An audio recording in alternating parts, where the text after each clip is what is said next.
I bet they're happy. And then she bent down and picked something up from the sand and handed it to me. It was a type of shell that I had seen all the time. And she goes, "Do you know what these are? These are mermaid nails. We must have one living nearby this summer." And then she winks. A few nights later, I was at the beach again at a beach fire. And that's when I made a huge mistake. So a few nights later, we were having a beach fire, and it was really fun. Everyone was drinking, it was getting pretty rowdy. I was a couple of beers deep, and then one of my friends proposes that we play truth or dare. So we're going around, and of course I'm feeling tipsy and therefore bold. So when it's my turn, I choose dare. And this guy Eddie, who was a few years older than me, dared me to go climb up one of the big rocks, jump off into the ocean, and swim all the way in. But since hearing about this creature in the ocean, I hadn't gone in past my waist. But as I said, I was feeling drunk and brave, so I said fine. So I stripped down ass naked and I start walking towards the rock, and everyone's drunkenly cheering, but as I get further away, their cheers become quieter, and soon it's just me and the wind and the sound of the ocean. And I'm starting to get cold because even down her arm, it's like a pretty deep scratch and it's bleeding. It's like not too bad, but it still looks like it probably stings. And she's crying because she's freaked out, so I go to the bathroom and clean it up. And what's weird is none of the other girls come out of their room.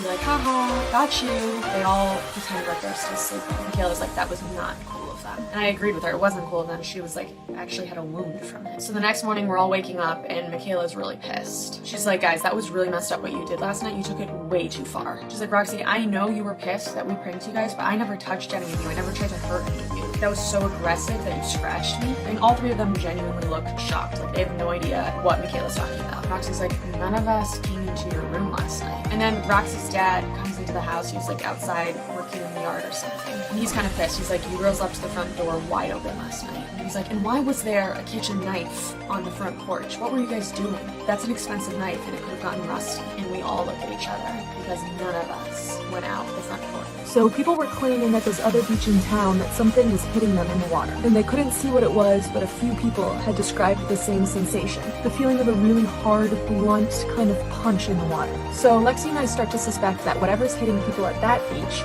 also hit me a few days earlier. And even though it was only July 19th, Lexi and I decided that it wasn't safe to swim behind the rock anymore. But I still would obviously go to the beach, and my favorite time to go was early in the mornings. And usually it would just be me at the beach at that time of day. But one morning I came down, and the same old lady that thought that there had been a third girl swimming with us that one afternoon was standing there on the shore of the beach. She was just standing there with her feet in the water, but when I walked by, she turned around and she goes, "It must be a beautiful life out there. I bet they're happy." And then she bent down and picked something up from the sand and handed it to me. It was a type of shell that I had seen all the time. And she goes, "Do you know what these are? These are mermaid nails. We must have one living nearby this summer." And then she winks. A few nights later, I was at the beach again at a beach fire. And that's when I made it. Then 2 weeks after we bury him, all the arugula on the farm dies. And more little things start going wrong too. And it just got so bad that I decided to go home early, back to the US. And on my flight home, I had the worst turbulence I've ever had on a flight. Like the person next to me was vomiting. It was the worst plane ride I had ever been on. So I get back to Boston and I'm at baggage claim. And there's this old woman who's also at baggage claim who keeps giving me nasty looks. So I'm trying to avoid eye contact. But then she comes over and she tries to talk to me. And she goes, "Your necklace." And she points to my necklace. She goes, "Opal, that's an evil necklace." She goes, "You should not wear that at airports." And I'm like, okay, I don't know what to say back to her. And then I get home and I take a shower and I take off.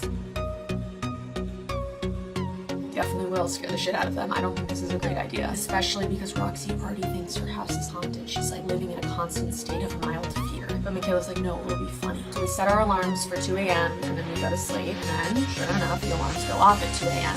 We wake up. Michaela's like, okay, let's put the ski masks on. So we go into their room with our ski masks on. It's 2 in the morning and we start making a lot of noise and screaming. And of course, the other girls are super scared. And then we turn all the lights on and we reveal it's just us. And they're all pissed, but Roxy especially is pissed. She's like, guys, that really wasn't cool. I was actually scared. But honestly, no one really thought it was funny besides Michaela, so it's just a failed prank. And then we all go back to sleep. And then this is where things start to get creepy. Michaela and I are sleeping in our room, and I have no idea what time this must have happened. It had to be after 2 a.m., but maybe it was like 3 in the morning or 4 in the morning. But I wake up and Michaela's screaming. She's like, turn the lights on, someone's in our room. So I jump out of bed and I turn the lights on, and Michaela has this horrible cut going up and down her arm. It's like a pretty deep scratch and it's bleeding. And made sure the windows in the house were locked at all times after that. My parents canceled all their business trips for the next 2 months because they didn't want me home alone.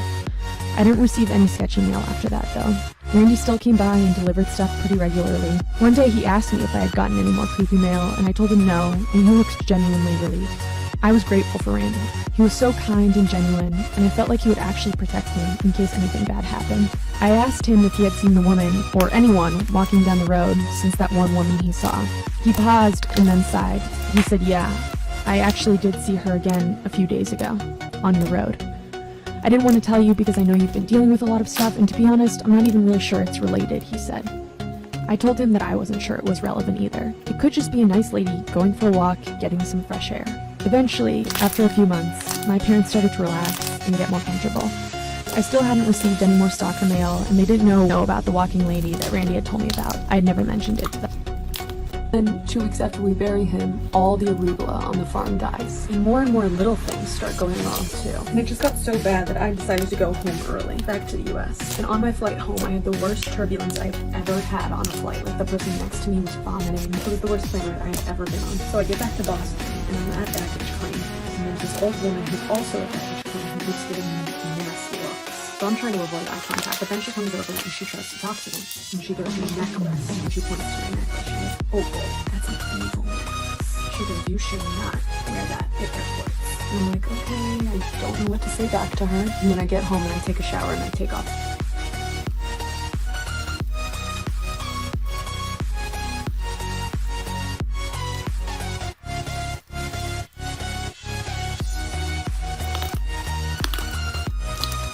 Part 3 of why ladies should always be cautious while driving alone at nighttime. Like I said, I was able to get away from whoever was following my car last night. Well, the next morning, someone was ringing my doorbell, so I woke up.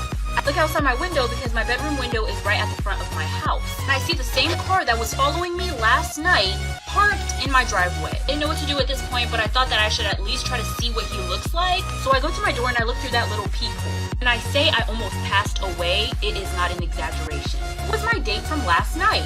I swing open my door and I'm like, motherfucker, how did you find me? I didn't give you my address. I straight up confront him. I'm not playing around. I said, were you following me last night? He goes, oh, I just forgot to get your number. At the moment I was thinking he could be telling the truth because we did only talk through that online dating app. We never exchanged numbers. So I went ahead and gave him my number and didn't think much of it. That was a big mistake. The next day I woke up to 200 missed calls and 50 texts from So Lucy's running away from me in the mall. I sprint after her. She's super fast, she rounds the corner, and then I can't find her after that. I start crying. I have no idea why my best friend ran away from me. So I sit down on a bench in the mall. I'm still crying, really overwhelmed. Then I hear someone say my name. So I look up, and it's Lucy's uncle, Uncle Mike. He asks what's wrong, and I tell him. He's being super nice and comforting, and then he starts rubbing my back, which made me uncomfortable, but I don't say anything. Then he offers to give me a ride home, and I say, no, I can just call my parents. And he goes, just let me give you a ride, come on. But the way he said it the second time gave me goosebumps. It was aggressive. Like he wasn't asking me, he was telling me. So I stand up and step away from him and say, you're making me uncomfortable, I'm calling my parents. Mike glares at me, and then he says, no one likes a tease. And he walks away. I told my parents what happened, and they immediately called Lucy's parents. Apparently, Uncle Mike had taken a liking to me, and he found out that I was going to be at the mall that day with Lucy, and Mike paid her $100 to run away and leave me alone with him. He told Lucy that I liked him too, and that she was being a good friend by giving us alone time. I never spoke to Lucy again.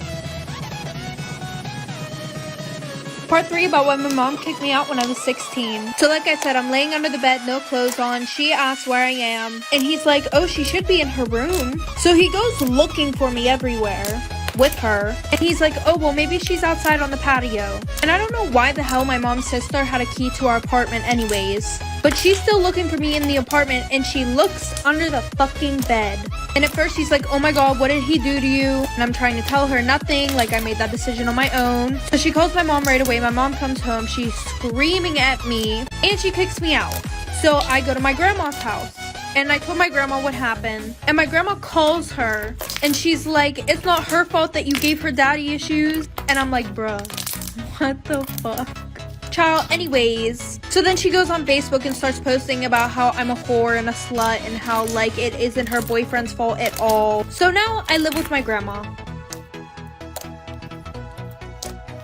This is part 3 of a girl trying to fight me in school for no reason.